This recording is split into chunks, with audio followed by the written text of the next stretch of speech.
Donc les symptômes du syndrome d'intestin irritable ou de la colopathie fonctionnelle, comme on l'appelait autrefois et comme les patients la connaissent plus sous ce nom, sont en fait l'association de différents symptômes, des douleurs abdominales et ou un inconfort associés à des troubles du transit, qui peuvent être plutôt de la diarrhée, plutôt de la constipation ou une alternance des deux, et les ballonnements qui ne font pas partie aujourd'hui de la définition sont pourtant souvent présents chez les patients et parfois même au premier plan. Alors pour faire le diagnostic de la colopathie fonctionnelle, on ne dispose pas de test diagnostique et donc même faire une coloscopie ne permet pas d'affirmer la maladie, voire de faire certaines prises de sang. L'essentiel des tests qui sont faits pour éliminer d'autres maladies qui pourraient ressembler par leurs symptômes. Et donc on utilise des critères diagnostiques comme ceux qui sont aujourd'hui en place, qui sont les critères de Rome, dans leur 3e version, avec des critères d'ancienneté, au moins 6 mois d'ancienneté des symptômes, des douleurs abdominales et ou un inconfort associé à une modification de la fréquence des selles ou de la consistance des selles et soulagé par l'émission des selles, et des critères aussi de fréquence, au moins 3 jours par mois dans les 3 derniers mois.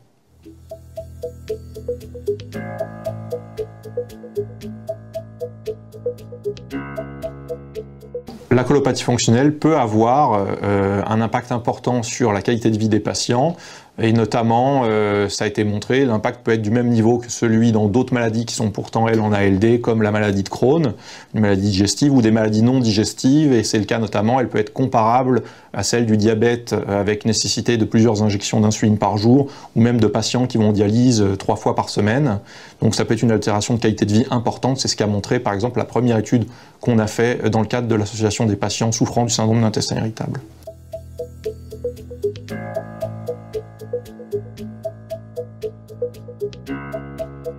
Donc c'est une association de patients qui a été fondée il y a un petit peu plus de 5 ans maintenant avec une de mes patientes et avec des collègues également de Nice.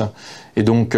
cette association aujourd'hui compte environ 600 membres répartis sur tout le territoire et elle a pour vocation de lutter contre l'isolement, d'apporter des informations pour les patients, pour leur entourage, mais aussi pour la société, d'améliorer l'image de la maladie et d'aider aussi à la recherche.